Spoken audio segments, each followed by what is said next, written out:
deuxième partie la fii di tàkk. waaye léegi man est-ce que doo bàyyi tam. waaw bu dee dëgg la te mu ngi doon ñu bàyyi ko. info la loolu yi ngay wax tam farata la. people la voilà. léegi Salma tey ngaa people. waaw Aliou Sow.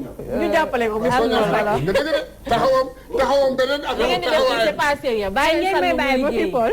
voilà léegi liggéey. voilà donc dañuy daal di nag présenter les actualités phares du people gannaaw nag bañ ko jukkee ci internet bi. ci loolee nag dañ koy daal di tàmbali ak négligence bi nga xamante ne rek dañ koo nemmeeku ci hôpitaux yi nga xamante ne ñoo nekk fii ci Sénégal. mu nekk lu doy waar lu nga xamante ni ci week-end bi de dañoo daal di gis nag benn waay génn def benn vidéo. pour dénoncer manque de professionnalisme yi nga xamante ni dañ koo nemmeeku ci hôpitaux yi. daal di nag coûter la vie ki nga xamante ni moo di jumeau wam donc moom pour dénoncer loolu lee moom daal di nay leeral ni le 27 octobre bi passé ki nga xamante ni moo di jumeau wam dafa def benn coach kay nga ñu bàyyi ñu liggéey. maa ngi liggéey de. donc. non sama rek da nga jox ma de. waaw man naa ngi liggéey. donc di nga di samay responsabilité ci plateau bi dañ def leen ne. donc waa ji coach bàyyi ma damay liggéey. donc waa ji moom mi ngi xam ne ni 27 octobre bi passé moom ak ñi nga xamante ni ñoo di waa këram dañoo doon nag voyager ñu dem nag ba fële nga xamante ni moo di croisement Kër Massar. ñu duggoon ci benn njagañaay bi nag njagañaay bi daal di nag affronté ak benn camion militaire bu nekkoon ci yoon bi par la suite nag ñu daal di def benn choc bu doy waar. ki nga xamante ni nag moo di jumeau wam am ay fracture ci ñaari tànk yi ak ay xotteeku yu doy waar ci ginnaaw si nag ambulance daal di ñëw jël si leen bañ leen jël see nag yóbbu leen fa li nga xamante ne moo di CTO ñu njëkkee CTO ñoom li ñu leen xamal mooy amuñu place. daal di jël waa ji defal ko ay bande ci tànk yi. xaw ko ñab-ñabal ne leen dem leen fële nga xamante ne moo di principal. ba demee ba principal it ñoom it ñu taaxirlu fa lu yàgg parce que ñu ngi fa dem à 18h mais bu 21h ñu ngi fa taxaw di négocier ngir ñu daal di leen di jël. ñoom bi ñu ne leen dañoo daal di fees fexe nañ nag ba jot ki nga xamante ne moo di médecin bi nekkoon foofu médecin bu mag bi mais médecin bi ba mu ñëwee déjà rek ni mu doxalee ak ñoom déjà parce que da leen manqué de respect joxu leen benn orme waa ji di wax ak moom di ko naan que sama frère jumeau bi dafa sonn trop dimbali ñu nga taxawu ko parce que kaawam dafa doy waar mais lim leen xamal mooy aw ma sax pour déglu leen dégluwuma leen aw ma seen jot amuñu place jéem leen xool nan ngeen di def donc par la suite ñu yabal leen fële nga xamante ni moo di Dantec ñu dem Dantec mais bañ demee Dantec aussi ñu wax leen même chose daal di koy piqûre bi nga xamante ni moo di morphine mais ñoom ñu daal di jaaxle loolu xamuñu lu ñuy def amuñu les moyens nécessaires mais ils se sont dit nañ jéem a essayer rek dem ci benn clinique privée bu nekk fii la ci réew mi ba ñu demee clinique boobulee ne leen nag bu ñu amee 2 millions de francs CFA non 1 million de francs CFA dinañ leen nag faj moom nag mu ñu xamal médecin bi nekk ci clinique boobu que 200 000 francs CFA rek lañ yoragum pour le moment donc nañ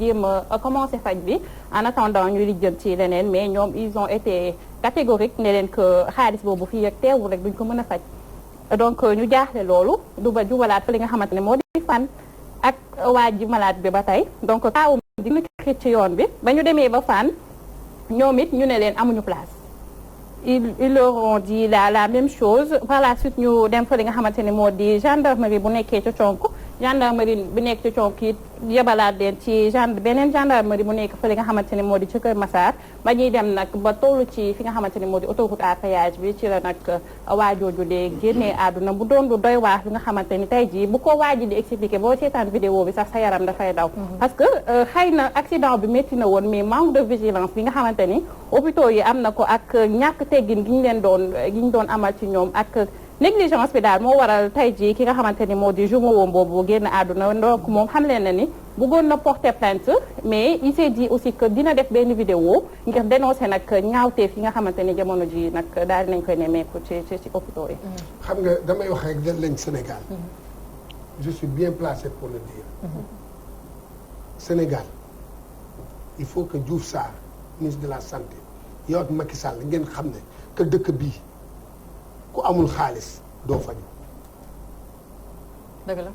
ku amul xaalis fii. doo faju waaw jeexi doo faju parce que li nga non fii.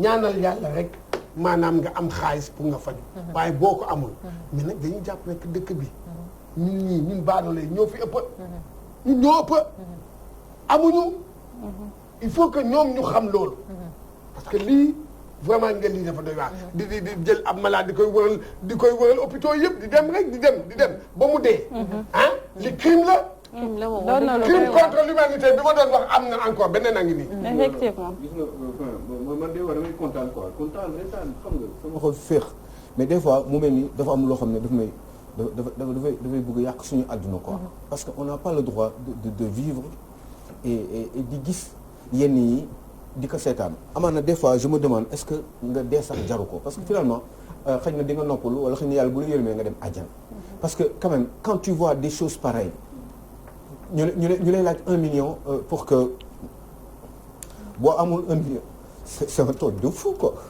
c'est un truc de fou. léegi waa ji kii dee na quoi dee na non. il est mort. en tout cas dafa nekk loo xamante ni dafa métti parce que c'est vrai que vidéo bi fan yii yëpp ñu ngi koy gis ci réseaux sociaux yi. muy circuler mu nekk loo xam ne dafa daal di toucher Sénégalais yëpp. ki nga xamante ni mooy jumeau bi ñun ñu ngi koy woo su mënee ñëw. sur le plateau mu expliquer ce qui s'est réellement passé mu daal di ñëw wax askan bi mën na woote ci numéro réalisateur. le 77 548 42 41 bu fekkente moom mu ñuy dégg 77 548 42 41 mu woote si ñu daal di koy invité mu ñëw fii sur le plateau gindi askan bi sur ce qui s'est réellement passé parce que métti na ñu bëri daal bu ngeen gisee Aliou Sow ni mu réagir nga xam ne lu métti la te ñu bëri ñu koy subir ci li nga doon wax tout à l'heure mooy accueil bi nga xamante ne dañ koy faral di am ci li nga xamante ne moom mooy institution yi nga xamante ne ñun dañ ko moom ñun sénégalais yi xanaa xamoo ci accueil bi rek nit ki loolu war na mën a gën a aggraver li nga xamante ne moom mooy maladie moom parce que bu ñu seetloo ci vidéo bi xale bu góor bi def na ba ne yaay ji dafa nekk foofu di jooy pour mu mën ko dimbali mais lan moo tax loolu pourquoi est-ce que ñu naan la damay xooli médecin bi dañ koy laaj bu nee ñu jël la bu nee buñ la jël donc et après ñu ne foofu amul place donc on se pose la question au Sénégal vraiment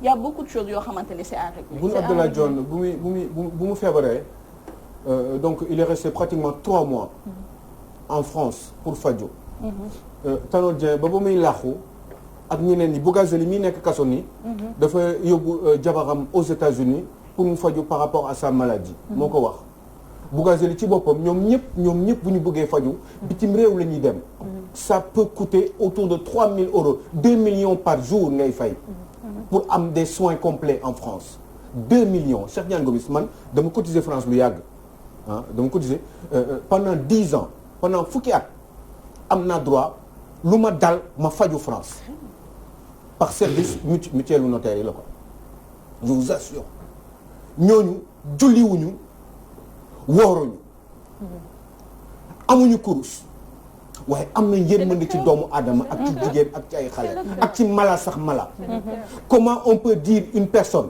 boo ma joxul 1 million mu ne la 250 000 la yor nga ne yow da nga koy seetaan ba mu dee ci autoroute bi ñooñu xale bi day jaay jën lay jaay marché poisson lay liggéeyee ñuy dóor waar ces gens là déjà dañu sonn ci dëkk bi di ñafe seen life di wut lu ñu lekk ak seen i njaboot yow yéen ngeen ne yéen lii dañ koy bàyyi dans un pays où vous les ministres de la République et les DG de société vous tournez autour de 15 millions ou 20 millions de Aliou Cissé gagne 15 millions de francs par mois c'est pas par hasard hein. Je le dis juste comme ça parce que moom laa xalaat c'est normal Aliou Cissé gagne 15 millions de francs alors Macky Sall lui a donné une voiture à hauteur de 85 millions de francs CFA Macky Sall loolu la may Aliou Cissé pardonnez-moi les footeurs j'adore le foot moi aussi mais Aliou Cissé 85 millions la otom di jaar Birima Ndiaye oto 70 millions 80 millions la yor waa SN HLM seen PCA bi am na oto 45 millions de francs CFA ce pays va mal mais lii duñ ko nangu de ce pays va mal et lii dinañ ko nangu association dina am nag dëkk bi dina changer di jàll rapidement ci beneen info voilà donc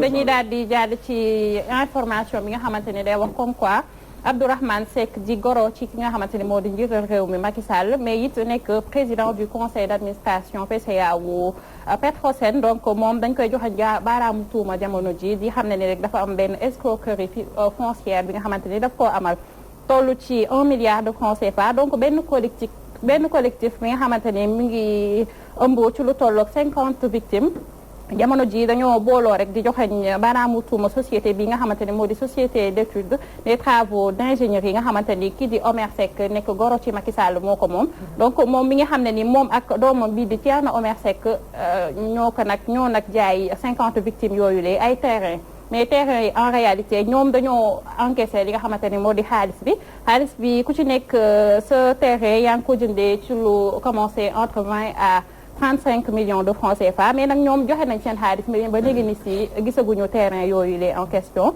donc ñi nga xam ne ni fait yi mu ngi remonté entre 2012 ak 2016 donc site bi mu ngi poussé loin sax di xam ne ni société bi nga xamante ni Omer Seck moo ko moom nekk lu njëkk ñu koy joxeñ baaraamu tuuma parce que am na yenn 50 000 logements sociaux yi nga xamante ni mi ngi fa li nga xamante ni moo di Bambilor jamono ji ñi nga xamante ni ñoo ko moom it ñu ngi koy joxeñ baaraamu tuuma donc ñu ngi woo le président Macky Sall ngir mu réagir ci doxalin yi nga xamante ni boo peeram bi mu ngi koy faral di am boo peeram bon président li ñuy woo pour mu wax ak gorom daal espérons que dina wax ak gorom Sénégal dafa neex quoi waxoon na gorom bu dugg ci affaire foncière yi léegi dugg na ci encaissé na xaalis ba voilà am na ku dee ci autoroute bi ci semaine bi passé nii ci autoroute bi parce que amul 1 million pour faju quoi waa principal nee na duñ ko jël et puis bon dee na quoi pendant ce temps là ñi ngi lijjanti affaire foncier à coup de milliards voilà le Sénégal moo tax yéen man gis nga man leen rek laay wax man il faut ñu jóg ci ce pays là il faut ñu jóg ci il faut que ñii nekk ci dëkk bi depuis 30 ans 40 ans il faut que ñu dégager leen il faut n'importe comment Madické dajale la ak Ablaye Wade wax leen lu leen neex teg leen seen dir yéen ak ñoom Pape Diop et ça vous êtes tous des milliardaires yéen seen doom yi yéen dañ naan sàcc ay 200 millions bi ngeen nekkee ci nguur gi yéen seen doom yi dañ leen doon sàcc ay 200 millions parce que ay milliards ngeen doon def ay caves ci seen biir kër yi xam naa bu baax li may wax vous êtes tous des voyous des bandits de grand chemin il faudrait que ñu dindi ko yéen ak seen i cravate ak seen i kurus ak seen i daayira yéen vous êtes tous les mêmes il faudrait qu'on vous dégage parce que man nit moo ma intéressé yërmande yàlla nit la bëgg yàlla doomu aadama la bëgg yéen ngeen ne da ngeen di toroxal doomu aadama yéen doo leen di jullit yéen ay nit ñu bon ngeen te on va vous dégager billahi wallahi taala di ngeen fi jóge li sang bi waxoon rek Serigne Cheikh réew mi nañ ko raxas le pays a besoin d'être Karcher ñu voilà ñu daal di jubal dakaractu.com daal di nag xam ne ni jamono ji ñi nga xamante ni ñoo di aar li ñu bokk dañoo nag daal di hausser le ton di nag lancer un fatwa à l'état du Sénégal ngir nag ñu daal di bàyyi xel seen doxalin jamono ji donc li waral lu ni mel nag niñ ko gisee jamono ji yëpp le 1er décembre bi nga xamante ni moo war a ñëw mu mel ni courant war naa yokk fii de ci mim réew donc li ko waral di Sénélec di nguurug Sénégal dafa yoreel ab xaalis bu bëri ñi nga xamante ni ñoo di Sénélec donc par la suite Sénélec daal di saisir commission nationale de régulation de l'électricité si la ñu nag daal di amee autorisation ngir yokk courant bi lee donc ñi nga mouvement citoyen pour la défense des intérêts du pays bi nga xamante ne moo di aar lu ñu bokk ñoom nag nee nañu jamono ji li wax sénégalais yi du rek toog croiser les bras dañoo war a jug nag ngir réagir mais le plus rapidement possible ngir nag nguurug Sénégal jug andi ay solutions par rapport à cela parce que ils se sont dit que dëkk bi métti na déjà dépenses yi nga xamante ne dañ koy def ci kër yi lépp cher na buñ ci boolee li nga xamante ni moo di hausse du prix de l'électricité mbir mi dina gën a doy waar donc ñu ngi invité sénégalais yi à ce que ñu réagir de manière rapide mais aussi impartiale. dëgg la wala xam nga bu ñu coupé sa courant ñaata lañ lay fay. bu fekkee ne sa courant 8000 francs la 8000 nga am courant bu ñu ko coupé 5000 francs 4800 xaw ma 4900 francs ngay fay de frais de coupure. waaw bon de coupure. yéen 4900 kii fay 15000 courant bu yéexee ba ñu coupé ko ba bon de coupure bi génn 4900 ngeen koy fayee ko. plus les 15000. da ngeen ñu bëgg a toroxal. eh bien duñ ko nangu. dina jeex. mais xam nga tamit xam ci ñan la ñu war a waxal gis nga Sénégal il faut que tamit dafa am ay ñoo xam ñoo dàq tappale ci domaine ay consommation yi. anu association des consommateurs yi. Momar Ndao xam nga fu mu nekk. Momar Ndao non où sont ces gens-là où sont ces gens-là fu nekk. Momar Ndao il est à la présidence de la République. depuis 15 ans fa lay liggéeyee. Momar Ndao yow lan nga mën a défendre. yow asko sen tappalekat yi ngeen doon. doo leen sax ruusier da ngay am jom. ñooñu ñooy défendre topp leen fële doo leen ay nit. doo leen ay nit yu baax. ñooñu la ñooñu ñooy défendre kii consommateur yi. te xoolal problème ngeen déggu leen si. ban dégg ñoom Guy Marius Sagna ñoom ñooy jóg di xeexal. ñoom la ñuy jël. ñooñu ñooy Sénégal u ëllëg nag. waaw ñooñu ñooy Sénégal u ëllëg. c'est ça dégluwuñu leen. voilà loolu la c'est vrai dégluwuñu leen. Sénégalais yi dégluwuñu ñooñu nit ñu war a déglu mën nañu bàyyi tappale les associations de consommateurs. ay tappale lañu. en tout cas Sénégalais yi war a jug aussi jël les choses en main. régler suñu problème suñu bopp. actuellement am na ci benn dëkk boo xamante ne lañ fa def mooy courant bi la ñu xaw a yokk tuuti rek. mais dëkk bi yëpp dañu génn pour wax carrément que non lii du fi am. mais Sénégal aussi comme ni ñu waxee Oudé nam la gisee rek la lay je suis d'accord ak yow. wax dëgg yàlla métti na nañu si jàppale. ñun ñu ñuy noot ñu ñuy xot ñun ñooñu ñuy fal. voilà ñun ñu ñuy fal ñooñu ñu ñuy xot ñu ñuy xot. dañuy buntu xatal. di toog ba nga xam ne hôpital yoo xam ne du ñu jël ay nit ñu bëgg a dee. voilà ay ñu bon lañu. ayca Salma Ibrahima Fall dafa mel ni actualité yi daal dinay jeex ñu ngi lay di jaajëfal. mais nag ñu ngi remercier Marième Fatou Dramé. Fanta Sankaré Ndeye Wuri ak Soda Gueye. d'accord jaajëfal nañ leen bu baax. pardon. dafa am leneen mais ko jël naa ko tey jëluma ko. en fait téléspectateurs yi ñu bëri dañ doon laajte dossier ki nga xamante mooy doomu Aliou Mbaye Nder bi ndax dafa am suite. waaw am na suite parce que bon pas suite parce que daal di nañ koy déférer mais dañoo gis ne ki nga xamante ne moo di Aliou Mbaye Nder génn na addu parce que journaliste yi dañ ko interpellé. laaj ko lan mooy xalaatam par rapport à ce cas mais nee na que njaboot la. ku ci nekk parfois di nga am sa kër loo xamante ne donte yow yar nga sa doom mais dina génn. mbedd bi changé ko donc moom il ne peut rien dire alors à part que don't give up famille yow famille nu mu mën ci demee rek sa doom la da nga koy jàppale da ngay rectifier et puis avancer. ndeysaan ah kaddu kilifa lañ ko mën a jàppee ah. parce que doom moom doom bu nekk doom la nu mu mënti mel.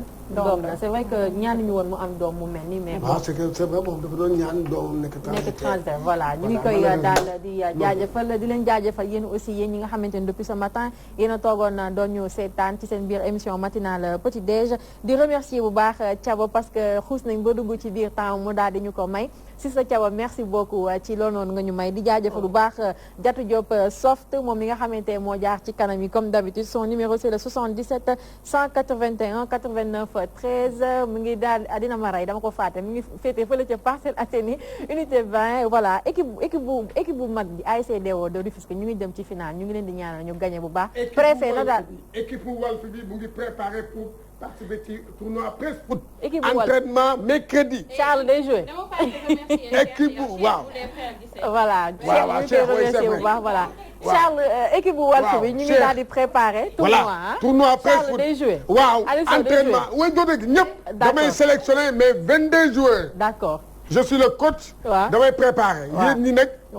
tout le monde yéen ñëpp entraînement ngeen ñëw supporter xool équipe bi nu muy entraîné. d'accord man duma Aliou Cissé man dina waaw yow doo Aliou Cissé man dinaa ñëw supporter Aliou Sow xool nan la mënee ci terrain bi. alors ñu ngi leen di remercier di leen jox rendez-vous demain matin incha allah bonne journée à vous tous ciao ciao.